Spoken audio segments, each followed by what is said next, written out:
여과기를 넣었을 때 생기는 변수들에 대해 이야기해 볼 텐데요.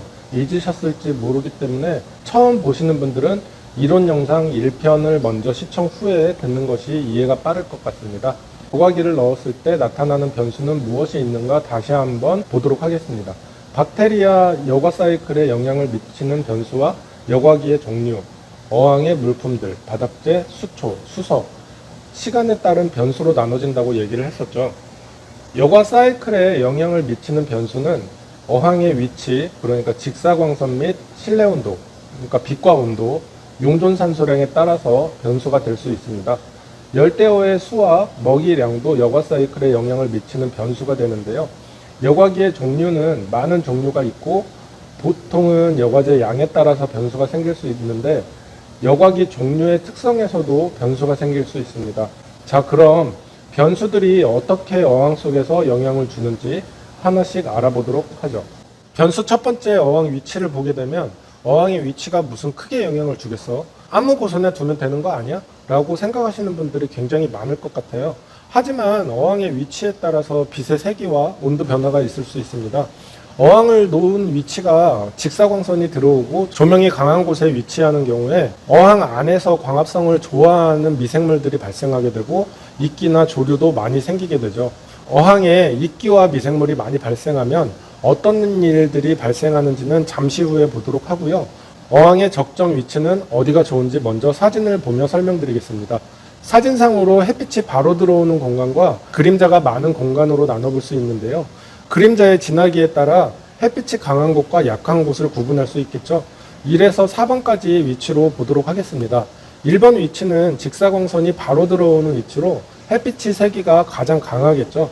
빛이 강하다라는 것은 그만큼 이끼나 녹조와 플랑크톤이 많이 발생할 수 있다고 볼 수 있습니다. 2번 위치는 1번처럼 직사광선이 들어오지는 않으며 바닥에 반사된 빛이 간접적으로 들어오는 곳인데요. 햇빛이 간접적으로 반사되어 들어온다고 해도 온도가 높으면 1번과 마찬가지로 이끼와 녹조가 발생할 수 있습니다. 3번과 4번 위치는 1, 2번에 비해 그림자가 진하게 보입니다. 직사광선이 안 들어오고 감적광선도 많이 들어오지 않는 위치인 거죠. 그래서 어항을 놓을 때 안정적이고 변수를 줄일 수 있는 위치인 3, 4번이 좋은 위치가 됩니다. 그렇다면 빛이 많이 들어오고 감적광선이 들어온다고 하더라도 관리만 잘해주면 되는 거 아닌가? 라고 반문을 할 수 있을 것 같은데요. 관리만 잘해준다면 당연히 가능합니다. 하지만 아무리 관리를 한다라고 해도 1번 위치는 굉장히 힘든 위치로 볼 수 있고요. 2번 위치는 관리만 잘한다면 크게 문제없이 유지할 수는 있어요.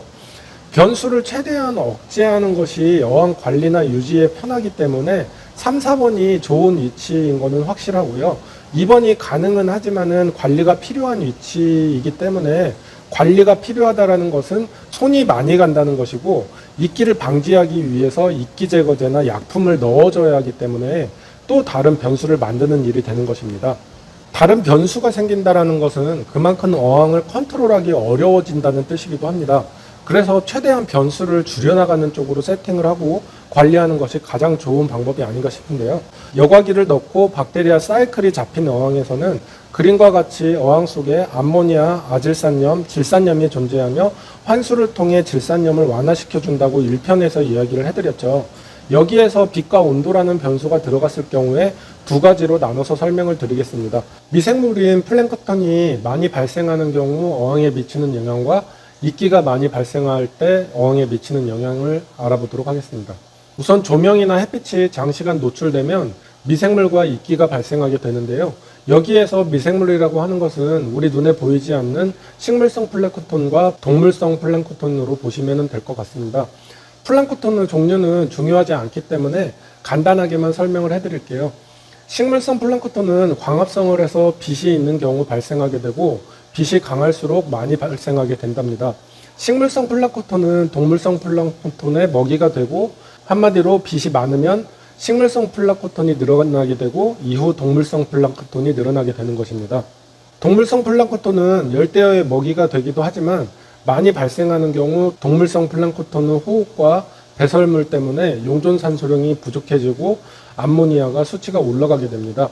암모니아 독소가 많이 발생하게 되면 박테리아 여과 사이클에 영향을 주게 되고 물이 깨지는 현상이 발생을 합니다. 더 자세하게 설명하면 시간도 오래 걸리고 머리도 복잡해지기 때문에 이 정도까지만 알고 계시면 될 것 같습니다. 두 번째, 빛이 강하고 온도가 높은 경우 조류, 이제 녹조류나 갈조류가 발생하게 되는데요. 미끼라고도 하죠. 보편적으로 물을 정화시키고 물고기의 먹이가 되기도 하지만 빛과 높은 온도 때문에 과량 증식하게 되면 녹조라든지 적조 등의 현상이 발생하게 되고 물의 부패, 그리고 산소량의 감소로 인해서 열대어의 폐사, 독성 물질이 발생하는 등의 문제를 일으키기도 합니다. 녹조를 방지하는 가장 좋은 방법은 온도를 낮추고 물의 요속을 증가하는 것이 가장 좋은 방법인데요. 수온 상승과 일조량이 원인이라고는 하지만은 영양염료가 없다면 발생하지 않는 것이 녹조입니다. 여기에서 영양염류라는 것은 규산염, 인산염, 질산염, 아질산염 등을 총칭하는 간단하게 영양염이라고도 하고, 식물성 플랑크톤의 몸체를 구성하며 영양염류는 증식에 있어 주요 원인으로 작용을 합니다. 이런 것까지 모르셔도 되지만 그래도 이런 내용이구나 라고만 알고 계시면 될 것 같아요. 한마디로 빛이 세고 온도가 높으면 조류와 녹주가 발생하게 되고 이런 것들이 열대어를 죽이는 변수가 될 수 있다는 것에 집중을 하면 될 것 같습니다. 세 번째인 용존 산소량은 어항 속의 열대어가 호흡하는 산소량이라고 생각하면 될 것 같은데요. 첫 번째와 두 번째 상황에서 미생물과 이끼가 많이 발생하면 용존 산소량 부족 현상이 오는 것인데요. 용존 산소량이 부족해지면 어항 환경과 열대어의 상태가 안 좋아지기 때문에 에어레이션을 해줌으로써 어항 안의 용존 산소량을 높여주면 된답니다. 오늘은 변수 중에 빛, 온도, 용존 산소량 이렇게 세 가지 변수를 간단하게 설명드린다고 했는데요. 간단하지는 않은 것 같네요. 용어들이 많아서 어려워하실 것 같은데 어렵다고 느끼시는 분들은 간단하게 어항의 위치는 직사광선이 안 들어오는 곳에 설치를 해야 하고, 너무 조명을 많이 켜놓고 환수를 안 해주게 되면 이끼와 녹조가 발생하고 이것은 열대어를 죽이는 원인이 될 수 있다 정도로만 정리를 해두시면 될 것 같습니다. 내용이 다소 어려울 수 있지만 여러분들에게 많은 도움이 됐으면 좋겠습니다. 열대어를 잘 키우고 싶으시다면 구독, 내용이 도움되셨다면 좋아요 눌러주세요.